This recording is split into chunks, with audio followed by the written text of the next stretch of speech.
I think what's been communicated again and again by particularly this G23 group and others is that why do you keep appointing your loyalists in key positions, even those who may have actually presided over election defeats? And we've done actually a graphic of this because Sonia Gandhi recently announced a bunch of names of people who will now do a post-mortem of the election defeats. And if you look at it, there's a conflict of interest is the argument. Jairam Ramesh was both the state in charge of Manipur, and he's also in charge of the post-mortem of that state. If you look at Punjab, Ajay Makan was part of the campaign there, but he's with the Congress, all states they've lost, but he's also in charge of the post-mortem. In Uttarakhand, Avinash Pandey was again part of the election team, again a state the Congress lost, but he's now in charge of the post-mortem. In Uttar Pradesh, Jitendra Singh was part of the, the campaign or the candidate committee, and he's also in charge of post-mortem.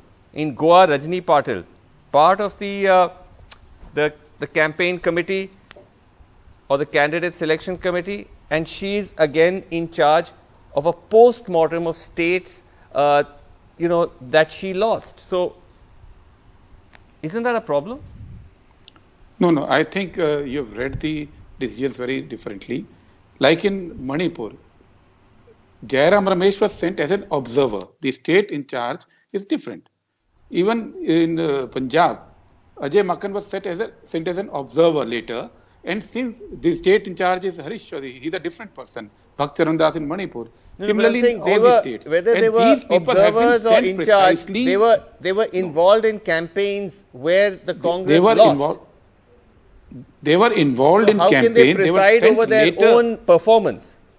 No. They were sent later to coordinate with the general secretaries, and since they were observers, that is why they have been given the duty now that you have been there. So please talk to everyone and give a report why it happened. So it's a matter of continuity. You may say the state in charges are different.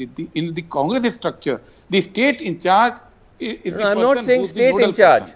I'm not saying state. Only in the case of Jairam Ramesh, this is the information we had. You may correct me on that. But in other cases, I'm not saying in charge. I'm saying these were part of the election campaign there. They were part of the campaign. The Congress loses, and then you are asked to, in a sense, sit and do a post-mortem of your own performance. And that is something which is being questioned by the G23, saying these are people who are part of the defeats. Why are they being asked? Shouldn't the post-mortem be done by an independent third party to give you an honest assessment of what happened? But just coming back to... Yes.